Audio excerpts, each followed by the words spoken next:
People who spend time in Korea often struggle to explain a particular feeling, the sense that daily life there is just, somehow, easier.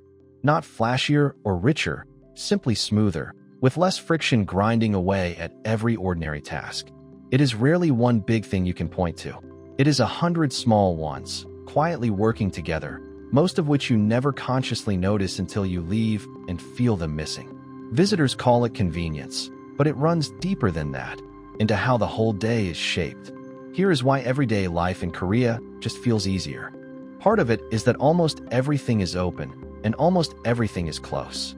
Korean cities are dense by design, with shops, restaurants, clinics, cafes, and services stacked into every neighborhood, and a great many of them open late into the night or around the clock.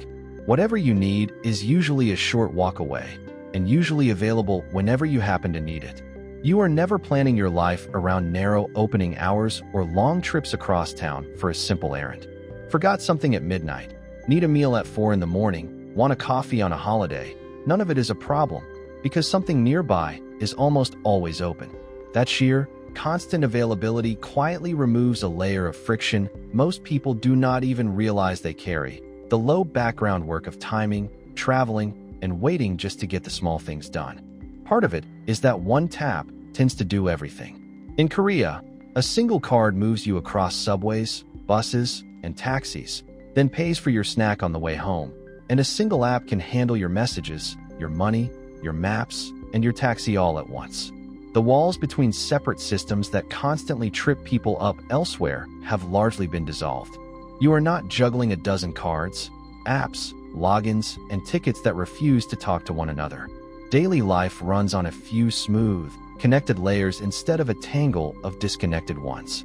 You tap once to ride, once to pay, once to be on your way, and the pieces simply assume you want them to work together, because of course you do. That quiet integration means fewer steps, fewer decisions, and far less fumbling for nearly everything you do in a day. Part of it is speed and the respect for time underneath it. The famous poly spirit means things simply happen fast. Deliveries, payments, paperwork, repairs, food, all of it moving with a briskness that quietly hands your time back to you. Underneath the speed is a kind of unspoken courtesy, the sense that making someone wait needlessly is a small disrespect worth eliminating. So problems get solved quickly, lines keep moving, and the dead time that fills so much of ordinary life elsewhere is steadily designed away. The wait for a repair, a reply, a refund, a table, all of it shrinks, and the day stops being broken up by little stretches of nothing. You spend less of your day waiting, and more of it actually living. And that difference, repeated across thousands of small interactions, quietly adds up to a life that feels lighter. Time stops being something you lose in little leaks all day long, and starts being something you actually get to keep. Part of it is safety, and the mental weight it lifts. In Korea, a deep baseline of physical safety is so woven into daily life that people barely think about it. Walking home alone late at night, leaving a phone on a cafe table, letting children ride the subway by themselves. That safety is not luck, it grows from a dense, watchful, deeply social fabric where public space is genuinely shared and looked after. And the relief it brings runs deeper than you would expect. When you are not spending quiet energy all day long, on low-level vigilance and worry, an enormous, invisible burden simply lifts, leaving you freer and calmer than you even realized you could be. You set your bag down to save a seat and walk away. You let your guard down in a way that, somewhere else, would feel reckless. That ease is not something you notice while you have it, only when you go elsewhere and feel the old wariness come creeping back. Part of it is that the home itself is built for comfort. The Korean home quietly works in your favor, with warm floors radiating heat from below, a panel by the door that runs the whole place, water at any temperature on tap, and clever storage and appliances that handle the chores. Coming home is not a fresh round of fiddling with cold rooms, noisy vents, and awkward spaces. It is a soft landing into a space that has been thought through. That steady domestic comfort, the warmth underfoot, the things that simply work, quietly restores you at the end of each day instead of demanding yet more effort from you the moment you walk in. The home is not one more thing to manage and fight with. It is the one place that reliably gives back more than it asks. and that makes it a genuine refuge rather than just an address. Part of it is that public space is genuinely cared for. The streets, stations, parks, and restrooms across Korea are, by and large, clean, functional, and treated as everyone's shared responsibility rather than nobody's problem. People keep their voices low on the train, queue without being told, and clean up after themselves as a matter of course. The result is a public realm that feels looked after, which quietly makes moving through it pleasant instead of draining. You are not bracing yourself against grime, chaos, or neglect every time you step outside.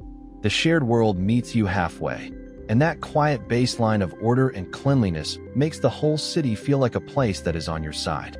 You can sit on a bench, use a public restroom, or ride a late train without that small flinch of dread, and over a lifetime that absence of dread is worth more than almost any luxury.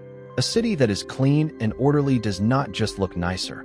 It quietly tells everyone in it that they are worth the trouble of keeping things decent. Part of it is that help and care are easy to reach. Fall ill in Korea, and you can usually see a doctor quickly, pay a modest, predictable amount, and collect your medicine from a pharmacy right nearby, often the same day. Need something fixed, replaced, or sorted out, and there is usually a fast, affordable, accessible way to do it. Getting better and getting things handled are treated as things that ought to be simple, not ordeals to be survived. That accessibility quietly removes a whole category of dread from ordinary life, the fear of what happens if something goes wrong. Because the answer, most of the time, is that it gets dealt with quickly and without ruining you. You are not gambling your savings or your week every time your body or your home springs a problem. The safety net is close enough to touch, and knowing it is there frees you to simply get on with living. So much of the anxiety that quietly hums under daily life elsewhere is really just the fear of being left to cope alone, and that particular fear is largely absent here. Part of it is that the small frictions have been quietly designed out. A button on the table to call the server, a buzzer that finds you when your coffee is ready, a locker for your bag, a free umbrella when it rains, a meal that arrives complete with everything you need. Individually, each is tiny, almost beneath notice. But everywhere you turn, someone has clearly looked at a small daily annoyance and simply solved it. Living surrounded by all those little solved problems feels, cumulatively, like the world has stopped quietly fighting you at every turn. The grit that wears people down elsewhere has been patiently, deliberately smoothed away, one minor inconvenience at a time. You stop steeling yourself for the small hassles that used to punctuate every outing, because, one by one, somebody already saw them coming and took care of them for you. And underneath all of it is a single mindset. Korea, broadly, refuses to accept that the way things are is simply the way they must be. A cold seat, a long wait, a wasted hour, a needless hassle, none of it is treated as permanent. Each is seen as a problem someone could fix, and so, sooner or later, someone does. That restless conviction that daily life can always be made a little better is the quiet engine behind everything else. The warm floors, the fast deliveries, the clean streets, the thousand small conveniences. Ease, in Korea, is not an accident or a happy side effect of wealth. It is the cumulative result of countless people deciding that ordinary life is worth getting right. Plenty of places are richer and still exhausting to live in, because no one ever decided that the daily texture of things actually mattered. Korea, in 1,000 small ways, decided that it did, and the difference shows up in how a normal Tuesday feels. So when visitors say life in Korea just feels easier, this is what they are really sensing, not a single marvel, but the quiet sum of everything fitting together. Things are open and close. One tap does the work of many. Time is respected, safety is assumed, the home is comfortable, the streets are cared for, help is near, and the small annoyances have been smoothed away. None of it is magic, and none of it is beyond reach for anywhere else.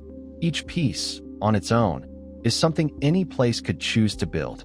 It is simply what happens when a place treats the texture of ordinary daily life as something worth perfecting, rather than something to be endured.